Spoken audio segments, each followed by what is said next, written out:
Di tepian Laut Selatan, di bawah langit yang tak pernah benar-benar tenang, ritual labuhan berlangsung seperti nafas panjang yang diwariskan dari masa silam. Tradisi ini bukan sekedar pelarungan sesaji ke laut, gunung, atau pertapaan. Ia adalah perjanjian spiritual yang telah dijalin sejak akhir abad ke-16 oleh Panembahan Senopati, pendiri Kerajaan Mataram Islam. Di Pantai Parangkusumo, Senopati disebut bertapa dan menjalin hubungan gaib dengan Kanjeng Ratu Kidul, penguasa Laut Selatan. Sebagai imbalan atas dukungan astral untuk kejayaan Mataram, dinasti Senopati wajib mengirim persembahan secara berkala. Maka lahirlah labuhan, ritus yang mengikat kerajaan dengan alam dan dimensi tak terlihat. Labuhan berasal dari kata labuh yang berarti melepaskan, menghanyutkan, atau menyerahkan. Dalam konteks spiritual, ia adalah tindakan menanggalkan ego, membuang sifat elek, keserakahan, amarah, iri, dan menyerahkan diri kepada kehendak semesta. Sesaji yang dilabuhkan bukan hanya benda-benda simbolik, tapi juga potongan rambut, kuku, dan kain pribadi sultan. Semua itu melambangkan kerendahan hati dan kesediaan untuk membersihkan diri secara lahir dan batin. Ritual ini terbagi menjadi dua jenis, yaitu labuhan alit yang dilakukan setiap tahun pada 30 Rejab sebagai bagian dari peringatan penobatan sultan, dan labuhan ageng yang digelar setiap 8 tahun sekali yang disebut dengan Tahun Dal, dengan skala lebih besar dan lokasi tambahan di Delepi, Wonogiri. Lokasi pelarungan pun bukan sembarang tempat. Pantai Parangkusumo, Gunung Merapi, Gunung Lawu, dan pertapaan sakral yang dipercaya sebagai titik-titik energi spiritual Jawa. Prosesi labuhan dimulai dari Keraton Yogyakarta. Sesaji disiapkan oleh abdi dalam, dikemas dalam kotak kayu, lalu diarak oleh barisan prajurit menuju lokasi-lokasi sakral. Di Parangkusumo, sesaji dilabuhkan ke laut.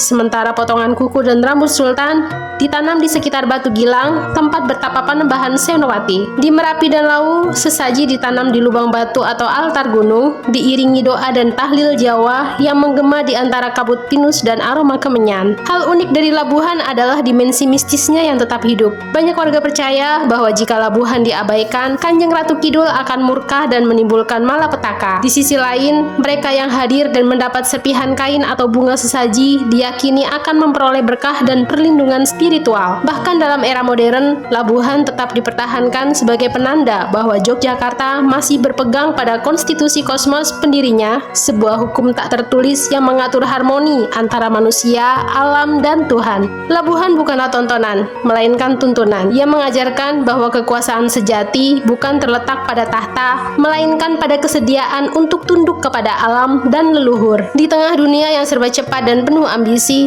labuhan hadir sebagai pengingat bahwa hidup harus dijalani dengan rasa syukur, kesadaran spiritual, dan penghormatan terhadap yang tak terlihat.